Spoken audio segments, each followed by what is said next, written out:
We're gonna fight.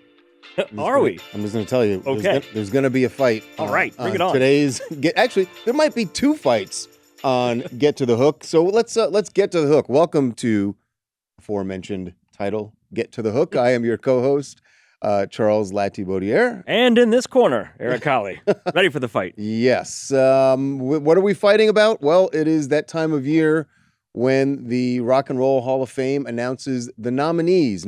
This is not the people who are actually going to be inducted this year. These are the people hoping to be inducted this year because they are on the ballot that goes out to I think they said it's 1,200 people who are eligible to vote. There are 14 nominees, and about half of them will get in. And almost half of that, 8 of the 14 are first time. So you immediately go like, well, first timers are probably not going to get in. I think there'll be at least 2 of the first timers who get in. Yeah, I think one's a given. Mm-hmm. We'll probably agree on that one. And we should point out that none of these are being nominated in the first year of eligibility. So to get into the Rock and Roll Hall of Fame, the one big rule is it has to be 25 years after your first release. All of these artists debuted more than 25 years ago, which would be 2000. Right. So they were actually eligible before. But didn't get nominated. Which got to sting a little bit. And maybe that gives you some insight into who's actually going to make it and who isn't. But we're going to go through the list. And kick us off. Eric, where are we starting? We're going to do these alphabetically. Oh, that's the easiest way to do it. Isn't that nice and political? So we're going to start with a band from the early to mid 70s, have never been nominated. Bad Company. And if you are not familiar with Bad Company, you've probably heard this song at least. This is Feel Like Making Love. Feel like making love. Feel like making love. Bad Company, a staple of the album rock format on radio. Right. Growing up, at least in the 70s and 80s, you hear them all the time. Yeah. You think they're getting in? I do not. I don't either. I do not, and I don't know what it is about Bad Company. Like, if you listen to, I forget what the title is of the Greatest Hits album. I don't think it's just Bad Company Greatest Hits, but anyway. Yeah, no, it does have a weird name. I can't think of it. There are lots of songs that you really like that you listen to and you know. Very talented band. Talented. I think their lead singer is one of the most underrated voices in rock and roll. Sang with Queen. He filled in for Freddie Mercury. That right there tells you what an incredible singer he is. Right. And Bad Company, they broke up, I think at the end of the 70s or early 80s. And then in the early 90s had a little bit of a comeback. Had songs like Walk Through Fire. Yeah, they endured as a band. They did that power ballad thing. And did they go to number 1? No. They had a couple of top 40 hits in the early 90s. The thing for me that makes me think they will not get in is when I think of really epic, influential, legendary bands from the mid-70s, rock bands, and not people like Led Zeppelin, Eagles, right. The obvious ones, like this level of band. The top one to me is Boston. More Than a Feeling. That debut album is one of the best debut albums ever. Boston is not in the Rock and Roll Hall of Fame. Yeah, Boston. If Boston's not in, I don't see Bad And Boston has been on the ballot before. I think they have, but they've never gotten in. So here's the question before we go further into the list. What makes you get on the nomination list? There's a voting for that. Then they see who gets however many votes. That becomes then the nominees list. Then that gets voted on. And then 6 to 8 will get inducted probably. So if you don't get in, so let's say you were eligible 4 years ago and you got on the nomination list, but you don't get in, it's not a guarantee that you end up even on the nomination list. Oh, no. There are people who were nominated in the 90s, the early 2000s, who maybe got a couple of nominations and then just quietly dropped off the nominations list and have never been nominated again, never got in. It's kind of sad. Wow. It's a little heartbreaking. But to even... Well, they'll come back. They'll be back eventually when they run out of other people. Maybe. They'll come back. They'll circle back around to their list. It does seem who did we never put in? It does seem like Boston... I agree. I would put Boston in before Bad Company. Yes, even though, and I was just talking, I don't know why yesterday Boston came up.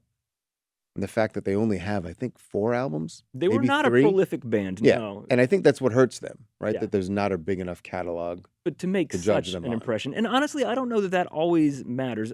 Obviously, Right, there's so many factors that come into this, like impact and influence. Nirvana was a band that was a first year inductee, the first year they were eligible. Only released a couple of albums, Right. obviously. So not all of these acts have a ton of albums. Guns N' Roses is in the Rock and Roll Hall of Fame. Not a deep catalog. Right. Yeah, I think you're right. Influence is a big part of it. And, But to that point, Bad Company, but no one's love ever them, but they don't have the influence of Nirvana. And right. Guns N' They Roses. have the catalog, but no one's saying Yeah. Bad Company inspired me to become or very few people. Yeah. I haven't met any. All right, moving on from Bad Company. Let's do Black Crowes got their first nomination this year. Band Yes. that blew up in 1990. They brought some Southern rock into the middle of the hair band era, and they endured after grunge. They were one of the few bands that hit before and still found some success after. Absolutely, and still touring Still touring. very successfully. Yeah, they had their hits like "She Talks to Angels," "Remedy," their cover of Otis Redding's "Hard to Handle." Mm-hmm. I love the Black Crowes. I think they will eventually get in, but maybe not this year. Ding, ding, ding, ding, ding. Here comes the first fight. Oh, let's fight. Okay. Let's go.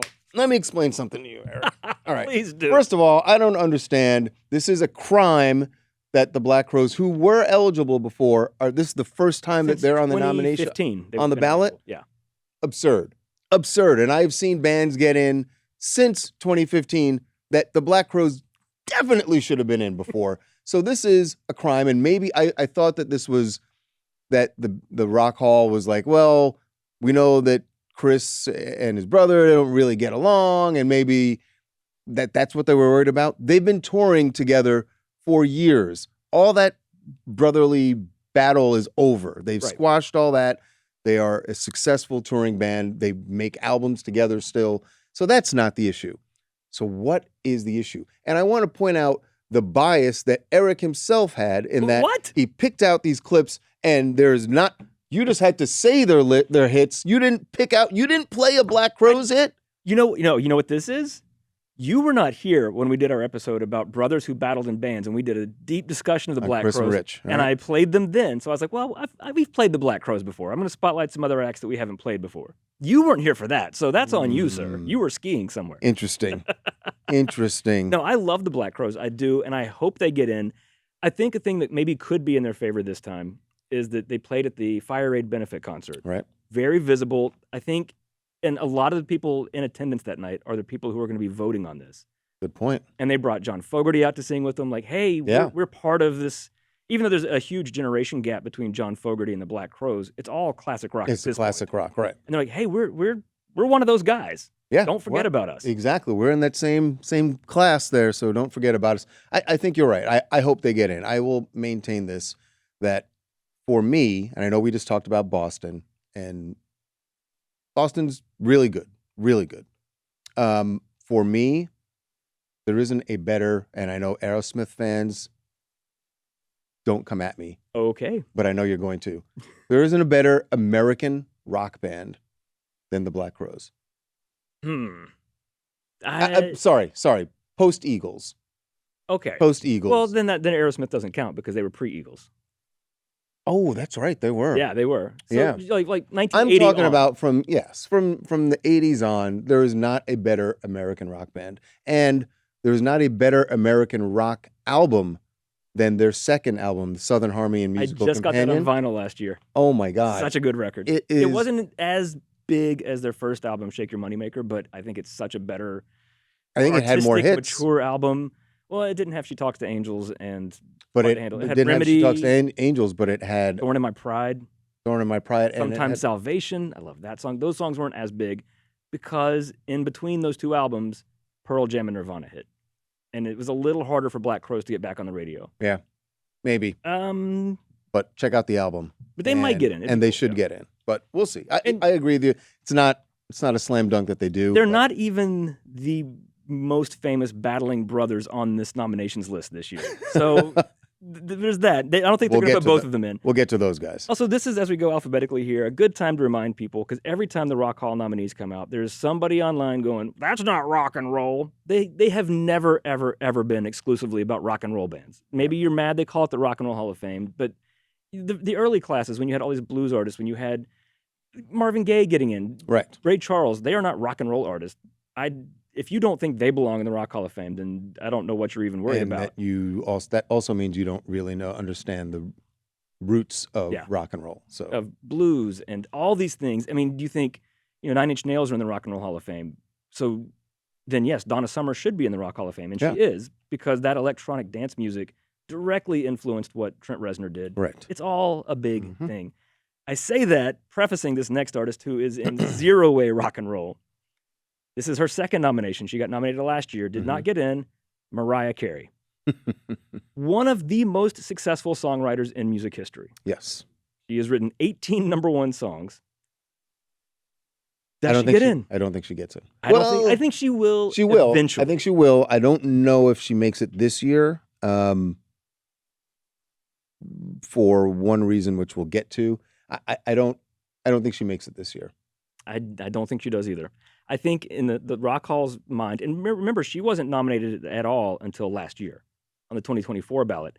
She's been eligible since 2015, so it took them 9 years to even nominate her. Right. They are very averse to pop stars. Celine Dion's never been nominated. And they- Barbra Streisand has never been nominated. Cher finally got nominated and got inducted last year, which is dumb because Cher's a lot more rock and roll than the other artists. yeah. But I think it's going to take them a while. Whitney took a while. Yeah. And it is always when they do let in a pop star, it's usually one each class. Yeah. They're not going to have a class where they have 2 or 3 pop stars. Yeah, that's too much for them. Yeah. And Mariah's still touring. She's still very They know around. they She know becomes that relevant every year at Christmas. they can dip it back into that bucket. When They got need time it. for that. Yeah. This next one, this guy, I didn't realize he had never been nominated. This is his first nomination, even though the song that really got him on the ballot came out in 1960. So he's been eligible for a while now. This is weird. I would have guessed if you stopped me on the street and for whatever sum of money, I would have said, yeah, he's in.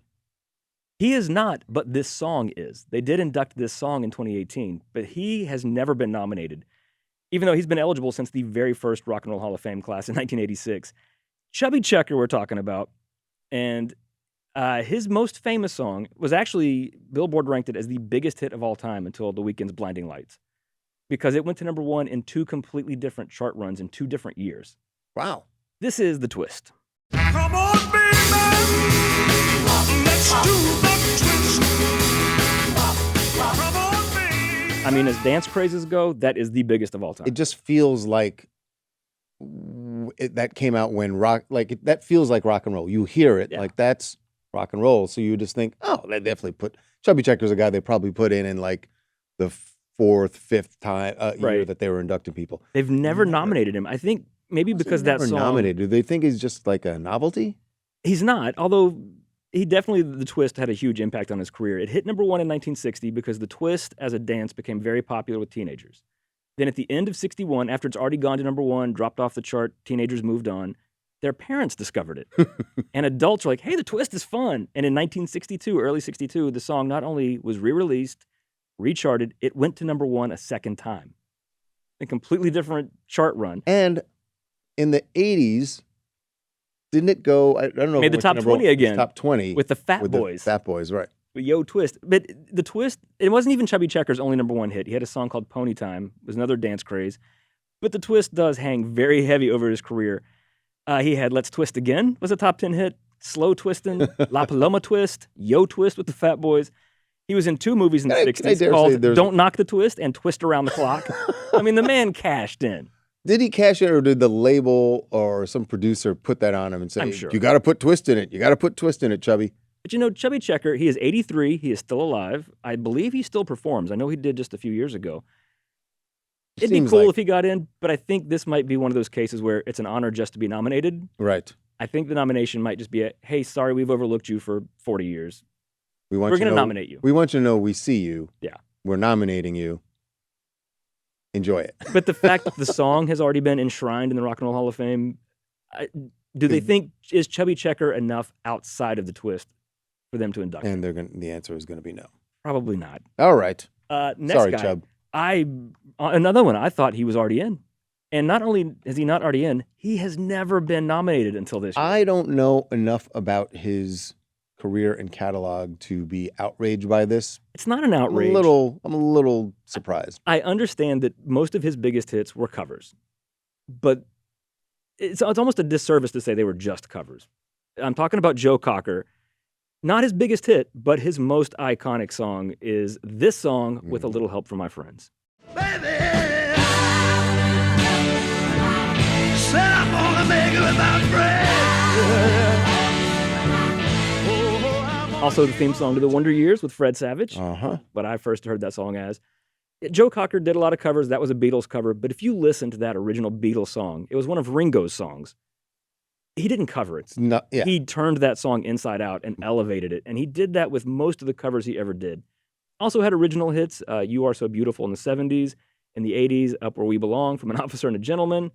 It's some adult contemporary kind of schlocky stuff that maybe Rock Hall voters don't love. Sure. But Joe Cocker that voice is so distinctive. That voice. So powerful. And I challenge you to find anyone in all of music, in any genre, who feels the song more than, like, who emotes more while he's singing. Oh, do you remember? Like, I mean, I remember, like, the first time I ever saw a video of him, I was like, something wrong with him? It seemed like Is it. this guy all right? As we've just seen SNL's 50th anniversary, a reminder, John Belushi used to do an impression of Joe Cocker's stage show in like a tie-dye shirt. It's very herky-jerky, and he'd fall on the ground and like have these like kind of like spasms.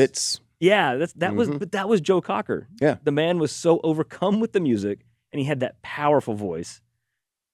I'm surprised he's not in the Rock Hall of Fame. Yeah, I'm surprised he's not. But I don't know. I know, like you said, like, I know a handful of We grew up really with his great like songs. cheesy songs. And then the cheesy ones. But even before the cheesy ones, I know the classics. Is it enough for him to get in? If you listen to those early records, that album, with a little help from my friends, that whole album is spectacular, top to bottom. His band, his session musicians on that album in 1968 included Steve Winwood and Jimmy Page before Led Zeppelin. The talent on that record's insane, and those songs are so good. And his delivery of them, even though most of them are covers, put him in. Put him in. He's a guy who I think will get in, even Yeah. if it's not this year. Yeah, it might take a while. And he's already passed, sadly, so it's not like I mean, not to sound cold about it, but as far as him getting to appreciate it, that ship has sailed. Right. So they don't there's no have to do it this year, and they'll do it one year when. Yeah. But this next guy they do have to put in right now. Another one, never nominated. This is because they are snobs. They don't appreciate did I harder say people. two fights? You don't think this guy should be in? I don't. Nope, don't see it. I don't even know Sorry. you. Don't This- see it, man. Out I of the don't British see it punk at all. scene, conquered MTV in the 80s. I love this guy. Here's Billy Idol, Rebel Yell. In the midnight hour, she cried more, more, more. With a rebel yell, she cried more, more. Still touring, still bringing that snotty punk. There's another guy who emotes a lot when he sings. He does. I mean, if nothing else, that lip curl he used to do should be in the Rock Hall of Fame. Yeah, but that's a ripoff. But he's a That's an rock Elvis. star. He That's is- an Elvis oh, ripoff. Come on. But I just, yeah, Billy Idol was a thing. Come on, White Maybe- Wedding, Hot in the City, I- Eyes honestly- Without a Face. I love that song. I do love Eyes Without a Face. Les yeux. Les yeux sans visage. Sans visage. French yeah. for Eyes Without a Face. Yeah. Maybe it's because I didn't have MTV. Oh, well, there you go. Billy Idol on top Maybe of that that's rooftop my- in the Dancing with Myself video, being But even the electrocuted, White music, like Wedding. I like Eyes Without a Face. And honestly, that was probably the first Billy Idol song that I loved. And the rest of them, I was kind of like, all right, I get it, whatever. Like it just didn't land on me. I'm That's sorry. all right. That's all right. Billy missed me. But he has endured. He's going on a tour now with Joan Jett. He was the closest Bill. thing to punk that the 80s pop charts had, as far as that goes. Right. You know, and in recent years, I think the Rock Hall, they've kind of moved past some of the 60s and 70s bands. They've embraced some of the 80s folks. Duran Duran finally got in recently. Pat Benatar got recognized. I think it could be Billy Idol's time. But you'll be mad about that. So I will be. Especially, let me tell you something right now. You put Billy Idol in before the Black Crowes, it's going to be a problem. I mean, I'm terrible because I would just put all these people in. I'm like, yep, these Eric's people are ballot great. is just like fill it all. Yeah, I'm in. like, yes. Great. All of the above should be an option. I'm like, yep, put them all in. Why do I care? This next one is kind of two bands, sort of, and they've combined them together as one nominee. And actually, I think that's good because individually, I'm not sure either one would get in. Together, even though it's kind of the same band. I'm talking about Joy Division and New Order. And Joy Division came out of the British late 70s, post-punk, pre-goth, new romantic kind of era. It's hard to describe that music. Ian Curtis, the lead singer, sadly committed suicide in 1980 right as the band was about to really, really take off. Mm-hmm. And the other members were like, what do we do? A situation that sadly too many bands have found themselves in. And they decided to carry on, but they changed the name. It's like, we need to differentiate and distinguish. We are different. Kind of like when Dave Grohl started Foo Fighters instead of trying to carry on Nirvana. The group they became was New Order, who their song Blue Monday is, I think, still the best-selling 12-inch single of all time. Bizarre Love Triangle, True Faith, Regret. They have had a lot of great songs, really big on the alternative charts. They influenced, again, like Nine Inch Nails. They had the drum machines and the synthesizers, but it was still like alt-rock.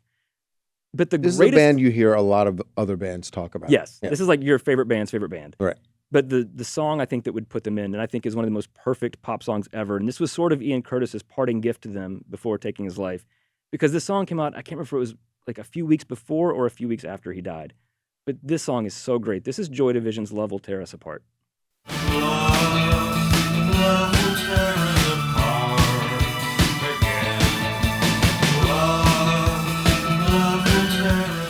Like, you can hear him inventing the 80s right there. Yeah. Without even really meaning to. Yeah. And yeah, I don't know a lot about the band, but I hear that sound in... It's got the keyboards, and it's super catchy, and it's got that bouncy beat. But NXS came to mind immediately. NXS. That there's a band that clearly was influenced by them. Yeah. But his voice is so haunting and sad. If you read the lyrics, the song's called Love Will Tear Us Apart. It is not a love song. Right. It just sounds like it. Also sounds very much like The Cure. It sounds like The Cure is just like heaven to me. The Cure finally got in. The Rock Hall is starting to embrace those bands a bit. They still haven't inducted the Smiths yet. They've been nominated a few times. The Cure got in, not the Smiths. Huh? Yeah. I think because people don't like Morrissey. Because personalities do figure into this a lot. That's why Kiss didn't get in for so long, because they all hate Gene Simmons. Right. And they all got to be in the room with them that night for the induction. That's so right. they got to like muscle up and be like, all right, we're going to do it this year. And I think that's also partly why like the Foo Fighters got in the first year they were eligible. Not that they don't deserve it, but everybody loves Dave Grohl. Yeah. So we'll see. I don't know how that's going to play out for Joy Division or New Order there, but I think especially the two bands combined should be in. Yeah. Next, somebody talk about pop artists. She was nominated in 2023, did not get in, was not nominated last year, and now she's back again. Cyndi Lauper. I think this might be her year. I hope so. I think I alluded to this earlier. I think this is why Mariah doesn't get in this year, because they're gonna put Cyndi Lauper in this year. I think they should. Yeah. And I know a lot of people think she was a novelty because she was such a cartoon character when she came out in the 80s. At first, yes. With the bright orange hair and the squeaky voice. But the thing is... I feel like she proved her mettle beyond that. Yes. Like, I get that was the first... It got your attention. Yes. But she could back it up with talent and songs that have unquestionably endured. Girls Just Want to Have Fun has well over 1 billion streams, maybe 2 billion at this point. Everybody knows that song. Right. Kids to this day dance to that song. Time After Time, True Colors, All Through the Night. She has so many good songs. Not a super deep catalog, but I think the quality of what's there is enough to get her in. And has proven herself as an artist, outside of pop music, also she wrote Broadway. The music for Kinky Boots. Yeah. Yeah. So I think they want to put her in. Hopefully it'll be this year. Or are they still just too cool for it? Is she still just the goofy pop girl and they're just going to be too cool for that? I hope not. They might be. They might be. They might be. Maná is nominated, Mm-hmm. the biggest selling Latin rock group of all time. A lot of English speakers don't know them because they never had big crossover English hits, but they have a deep catalog of albums that have sold a lot of copies. Polestar, who does tracks touring stats, and I'm going to mention this again later for another act. Maná is as of 2022, so it's a little bit out of date, but not too much. They were the 122nd highest grossing touring band of all time.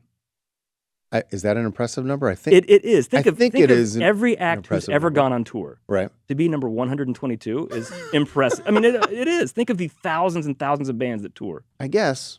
To be in the top 150 of everybody. It just doesn't sound. It doesn't. Really great. It doesn't when you're saying because we think of things in like terms like top 10, top 100. Like, so I don't think they were popping bottles of champagne when that list came out. I don't think they're like, guys, 122. I think they were, because if you look at the people around them on that list, you're like, oh. Okay. For an act that I think a lot of people in America have not heard of, it's pretty impressive to be up there. All right. Well, it is. Maybe I don't know if they'll get in. So this should be a gateway to Latin music artists getting in. I think eventually we will see more. I think Bad Bunny will get in decades from now when he's eligible. I think we're going to see a lot of other artists. So let them be the first. Okay.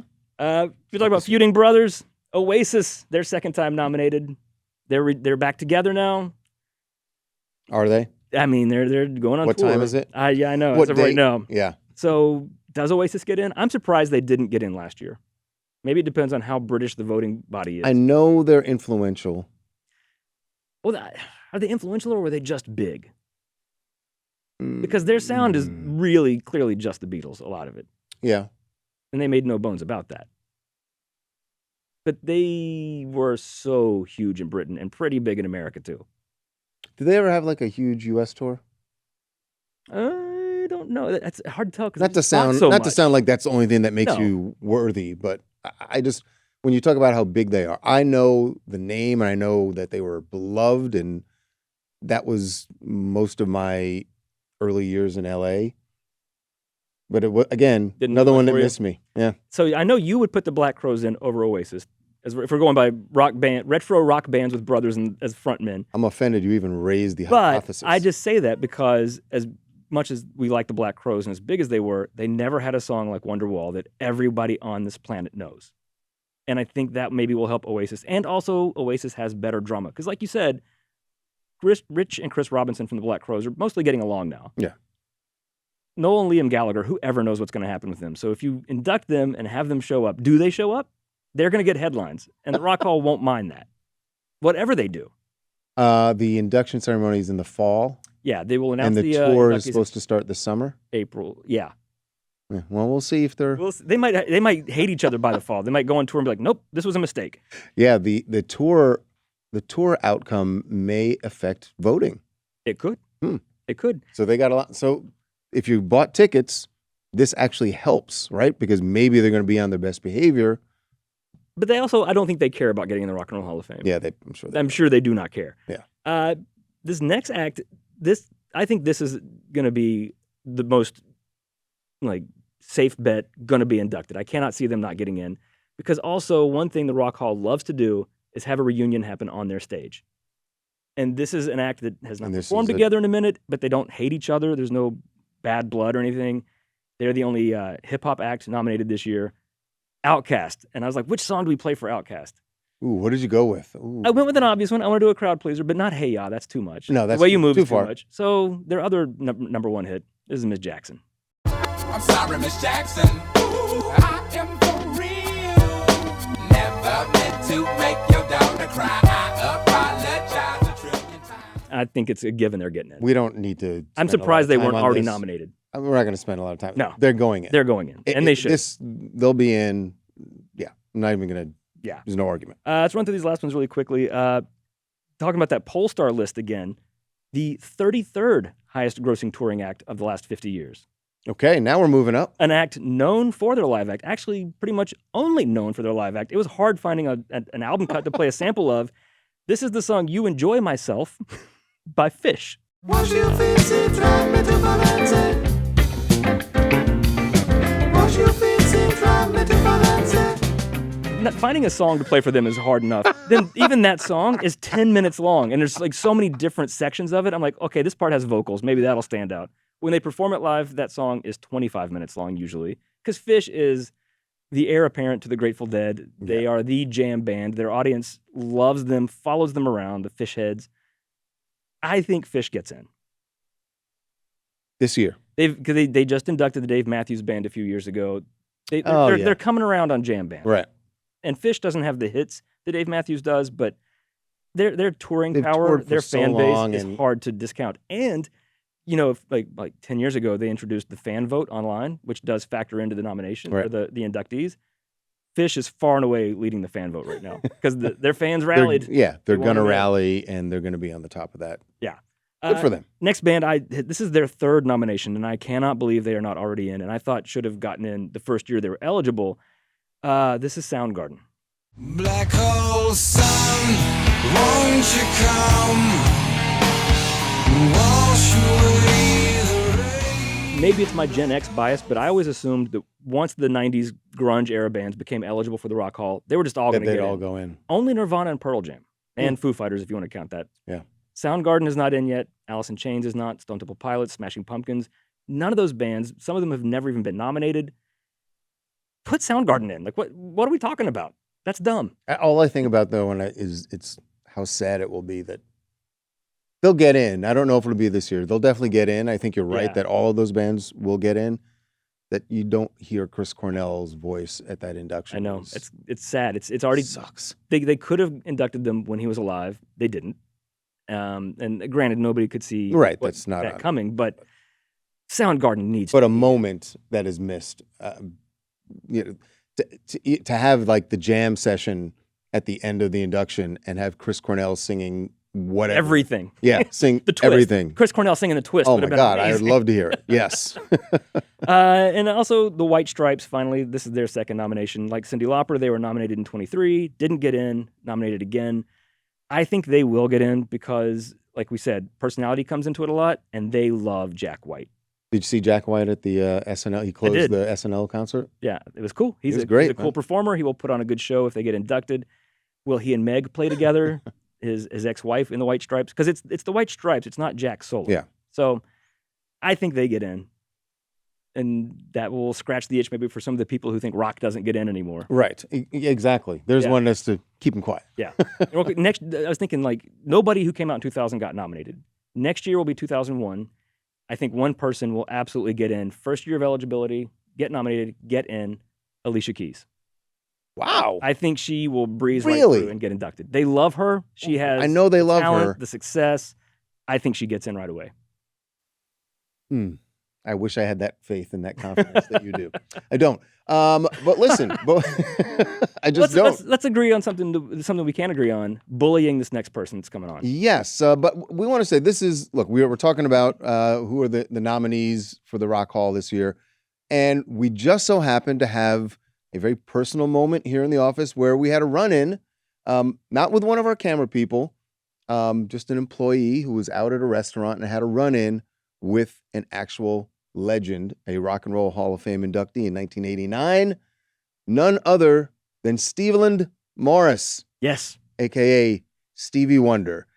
This was the moment, and Jason Beckerman, who is our attorney here at TMZ, was out at a restaurant when this happened. It's one thing just to see Stevie Wonder in person is very cool, but then to be somewhere where he sings is also really cool. And then what he sang. And what he's saying, which normally you go like, oh, who cares about that song? But when Stevie does it, it's a different story. Happy birthday to you. Happy birthday to you. Happy birthday. How old are you? Pretty cool. Stevie Wonder singing Happy Birthday. Few times I've been really overwhelmed and speechless in my life, but sitting down in the restaurant 2 feet from him, he was sort of behind me in the chair right behind me, maybe 4 feet from him, sort of hyper aware of him the whole night. And then he's dealing with his kid and his grandson's there and, being fidgety at the table. And he's just being a granddad to the, and playing with his kid or his grandkid. And then, we were there for a friend's birthday and they bring over the candle to him. And as soon as the candle's being put down, For your friend. all of us for our friend are acutely aware that we're about to sing Happy Birthday with Stevie Wonder. But can you imagine anything worse than 6 white guys going Happy? Wait, were you going to sing the Stevie version? or No, the of course traditional? not. No, Of all course right, not. But in the moment, of course, it occurred to all of us. But we sang the normal Happy Birthday. But halfway through the song, I hear his son say, "Dad, you should join in." And I kind of look back and smile at the son. He smiles at me. And Stevie's back was to me, so I couldn't see if it registered with him or not. And not 90 seconds after we're finished, and they were all quite kind. We were in sort of a small little room in the restaurant. They were all quite kind. Their whole table clapped, and as you do when somebody sings Happy Birthday nearby. And then 90 seconds later, another candle comes out, and it's for somebody at his table. I think it was his son's wife's mom who was there. And as soon as they put it down, Stevie just goes into it, and he starts doing it, as you can hear in the video, full-throated. And his son is also seemed to be singing along, and has his dad's gift. And they were just singing, and the rest of the restaurant. And so, like I said, we were in kind of an ante room, and there were people like now you could see them craning their heads around the wall to see Right. what is you happening. hear that back voice, there. and you're like, wait, what's going on? Yeah, and I don't know if some people knew he was there. Probably some people did, and then so they all come in looking around, and he just belts it out. I probably captured 15 seconds of it. It only went on for about 30 or so, and but it was what a thrill. I mean, just don't get a live performance You from don't. Stevie Wonder. Even in LA, where you do bump into celebrities every now and then, but even Yeah. if you, that's what I was saying, even if you bumped into Stevie Wonder, but then to have him sing, Yeah, that would have cost me Near you. $4 million at my kid's bat mitzvah, I think. Right. You know, had I had Stevie come and perform that song. So it was really a thrill. He couldn't have been more gracious. He said, and then he turned around and said a couple words to us that we couldn't quite make out. And then as we're all leaving, our birthday boy at our table and the birthday woman at his table sort of greeted each other and did the whole thing. And he was very kind. He said, have a nice night, guys. And very, very sweet guy. wow, that's great, man. I'm glad you had that experience. Yeah. Did you, by any chance, bring up to him the conversation we had, maybe 2 days before you happened to bump into him? It was really... About what a legend it was Stevie Wonder is? Really, I don't remember it going that way. Yeah. Eric, I had said that we were going to have 2 fights. We Yeah. turned into 3. Here's the third one. You want to explain to people why you felt that Stevie Wonder was, to use your terminology, was not top Yeah. tier genius level, that he was second, he's right below it in that second tier So I actually with like correlated it. Bruce Springsteen. We is had what another you said. conversation Mhm. a few days ago about somebody said that Kobe Bryant's one of the greatest basketball players ever, and you and I agreed. You are moving. That- you are moving the and goalposts. you and I here, agreed mister. that as great as Kobe is, he's probably not in that Jordan, LeBron. That's Correct. all I'm saying about Stevie. I don't want to take anything away from him. Are we talking Okay. But he's not- success or No. influence or genius? Because he's all those things. Yes. All right. So, but I think Where did you even come from? I'll give you before. Well, let's not just completely ambush I'm trying him. not to, but I mean, you know, you've got sort of the big 3 that everybody talks about, right? You have the Beatles and Elvis and Michael Jackson as the 3 great geniuses. no, not a great genius. Elvis is not one of the great No, geniuses but- of music. But if you combine sort of the all right, never. Wow, this is not. Get out of This here. is not.